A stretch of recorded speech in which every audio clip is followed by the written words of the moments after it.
Hello everyone, আজকে আমি তোমাদের সাথে শেয়ার করব ক্রিসমাস স্পেশাল কেকের রেসিপি। ভিডিওটা কন্টিনিউ দেখো। আমি 6টা ওরিও বিস্কিট নিয়েছি। বিস্কিটগুলো আমি ঢেলে নেব অন্য একটা পাত্রে। বিস্কিটগুলো ঢালা হয়ে গেলে মিক্সিতে আমি ক্রিম সমেতই আমি পেস্ট করতে দিয়ে দিয়েছি। অর্ধেকটা মতন ক্রিম সমেতই পেস্ট করেছি।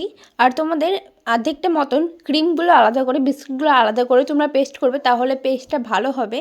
ক্রিমগুলো আলাদা করে পেস্ট করলে ক্রিমের ভিতরে 1 কাপ মতো দুধ দিয়ে তোমরা আমি 3 চামচ চিনি দিয়েছি, তোমরা পরিমাণ মতো চিনি দিয়ে দেবে, যতটা পরিমাণে মিষ্টি পছন্দ করো তোমরা। দুধ দিয়ে হালকা করে বিস্কিটটাকে মিক্স করে নিচ্ছি।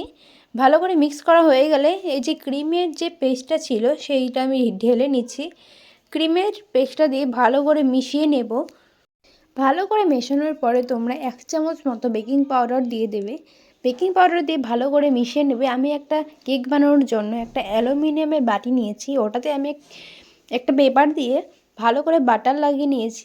পেস্টটা আমি ঢেলে নিচ্ছি। গ্যাসের পরে আমি কড়াইটা বসিয়ে দিয়েছি। মিডিয়াম ফ্লেমে পুরো কেকটা তোমরা তৈরি করে নেবে। কড়াইতে আমি একটা স্ট্যান্ড বসিয়ে বাটিটা আমি বসিয়ে দিলাম। ঢাকনা দিয়ে তোমরা 30 মিনিট মতো মিডিয়াম ফ্লেমে কেকটা তৈরি করে নেবে। আর এদিকে চকলেটটা আমি বাটার দিয়ে মেল্ট করে নিয়েছি। 30 মিনিট পর দেখবে কেকটা রেডি হয়ে গিয়েছে।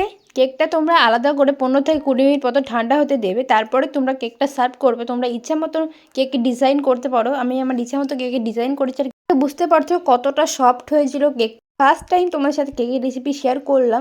অবশ্যই বাড়িতে ট্রাই করে দেখো। অনেক সুন্দর রেসিপি পাওয়ার জন্য চ্যানেলটাকে সাবস্ক্রাইব করে